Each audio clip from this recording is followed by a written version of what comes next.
remarkable to be a coincidence. The vernal equinox should have entered the sign of the fishes approximately the year 325 AD. And that was the year of the establishment of the Christian Church by the Council of Nicaea. It would have entered at the time when the heaviest influence was upon the quality of Leo, which also corresponded exactly. If from that point on you calculate each step of the precession of the equinoxes, from that time to the present day, you will find some very remarkable things if you break up the year as the ancients did. Now, if you take this period, the age of the fishes, and what is this age? Now you go back to your tables of Sargon, the king of Babylon, where the first delineations of the signs and planets are given. There's been no change in the readings of these symbols for nearly 4,000 years.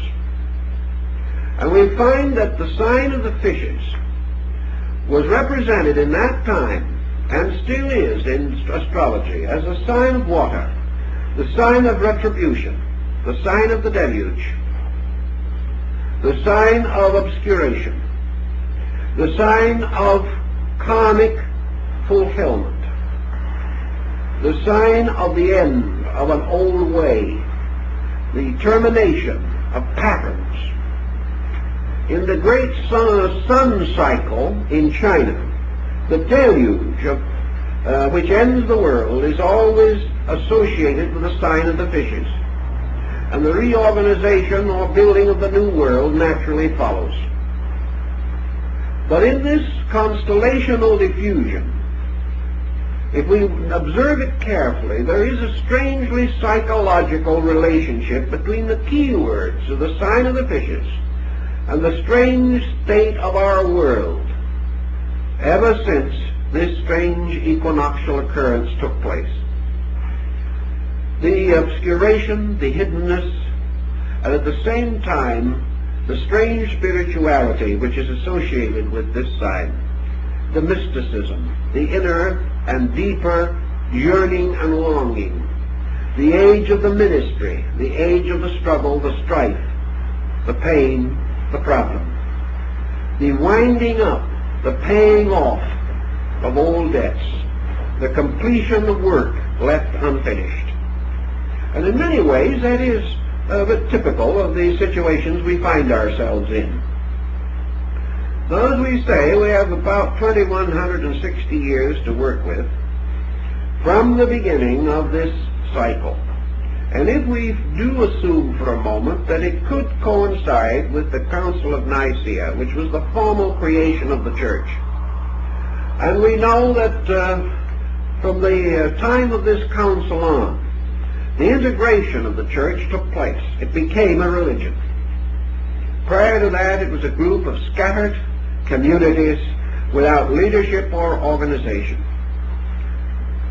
If we add 1/2 of the period of that cycle, if we divide this great period of 2,160 years right in half to divide the age into a positive and negative half, where does the half line drop? It drops approximately in the year 1400. In fact, it drops a little closer than that. It drops almost identically on the exact date set aside as the date of the Renaissance, the great change in our world, the beginning of the modern world as we know it, the moving from the negative half of the sign to the positive half. We break down the sign step by step, and we find everywhere that these major cycles hit exactly with the prominent dates in the cultural and moral and spiritual growth of our peoples. And it seems very possible that this was the basis, this study of the great Platonic year was the basis of the fortunate long-range predictions of men like Nostradamus, who could not have worked it by the ordinary methods that we know, but only by the great precessional motion. Now from all this we come to many other symbols. And I think there is one that is fascinating enough to give a little thought to.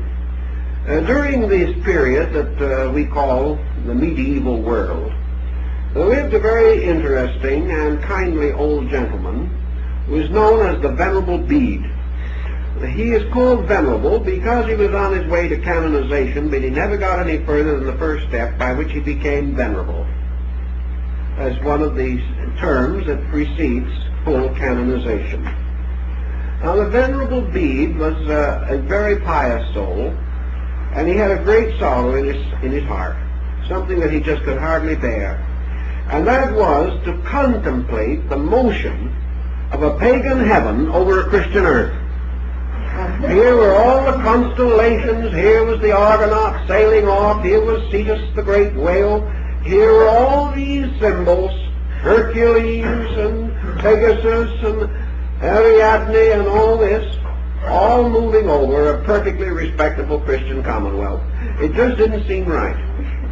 So the Venerable Bede decided to Christianize the heavens. And he did it.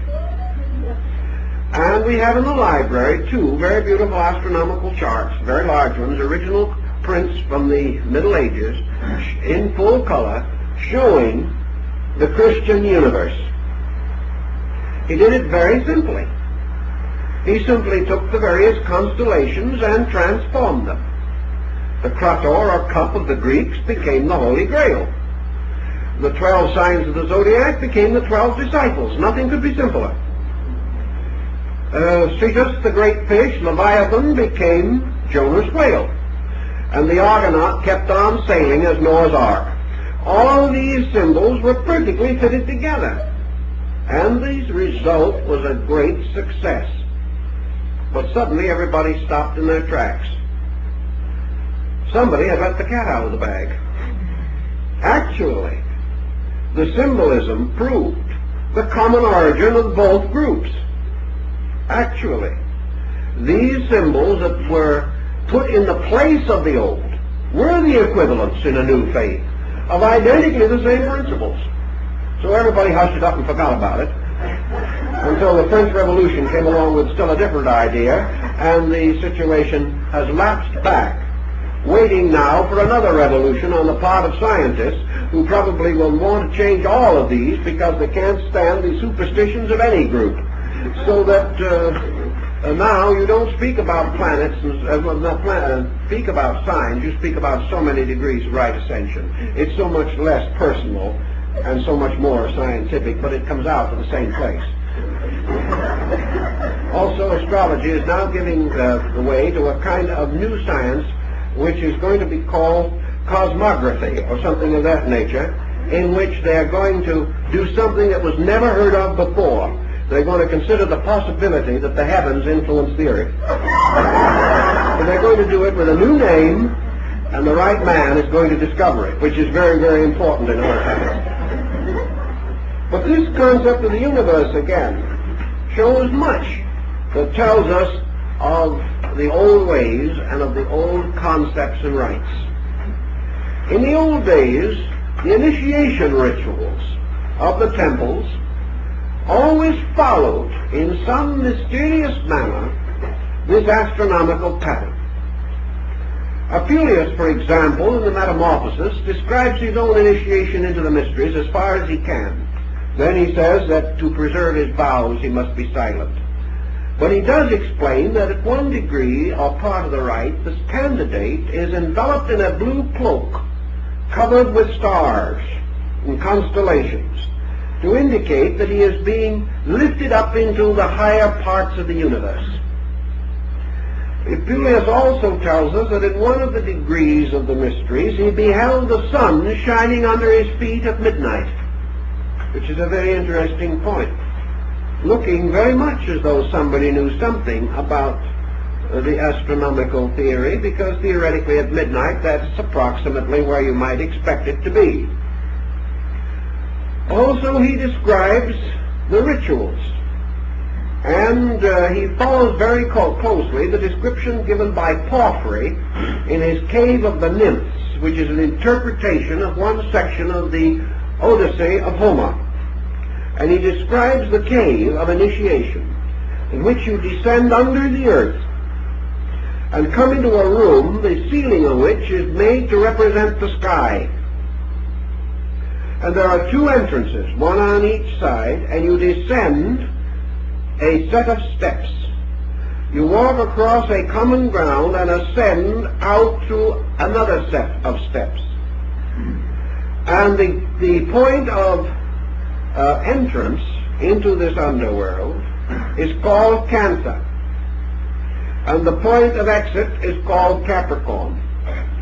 And the adventures, wanderings, and terrible experiences of the candidate seeking initiation represents the motion of the sun through the signs Leo, Virgo, Libra, Scorpio, and Sagittarius.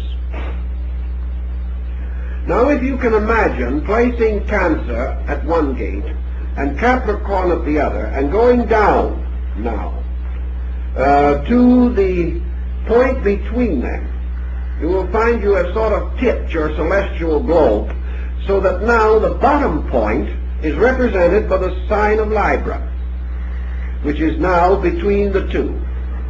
Cancer, Leo, Virgo, Libra. Scorpio, Sagittarius, Capricorn, you're out. So that Libra is placed at the center in the bottom. The sign of Libra is the scales. Here the soul, descending into the underworld, comes into the judgment hall of Osiris, where his consciousness or his conscience is weighed upon the scales in the cyclostatia. The ancient peoples only had a zodiac of 10 signs at one time in a very remote period. They had no sign of Libra, and Virgo, Scorpio were one sign. And that is still indicated by the general shape of the two, except that in one the end of the M-like figure turns up, and in the other it turns back. Now at the time of the so-called fall of man, it was believed that the signs were divided and Libra was inserted between them. There is a very ancient doctrine about that, increasing the number of the signs to 12. But the sign of the scales, placed in the judgment hall of the twin truths in the temple of Amentet, is at the bottom of this V-like pattern of the descent of man into judgment or into generation. This judgment or testing in the mysteries follows very closely the entire cycle of ancient times and the ancient initiation ritual. Now there is also a very interesting story relating to the human embryo. For if the embryo is twisted inward to form its equivalent to a circle, the embryo, which has at the beginning, as you realize, a caudal appendage resembling a tail, looking very much like a highly developed pollywog, this structure, if twisted into a circular form, equals 3/4 of a circle. In other words, it takes 9/12 of a circle to do this. But there are 3 signs or 3 parts of the circle that are not touched. The head and tail of the figure do not meet. Therefore, this occurs to us in our Old Testament symbolism under the story of the broken wheel.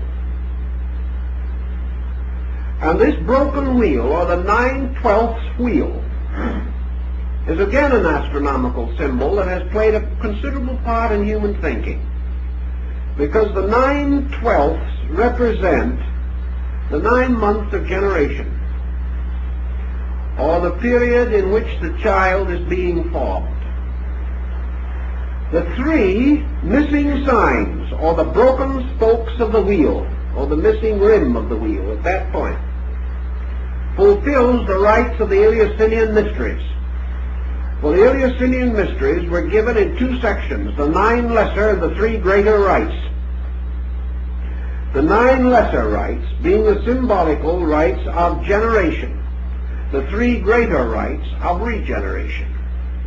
Therefore, by 9 months and 3 degrees a man is made perfect. This is a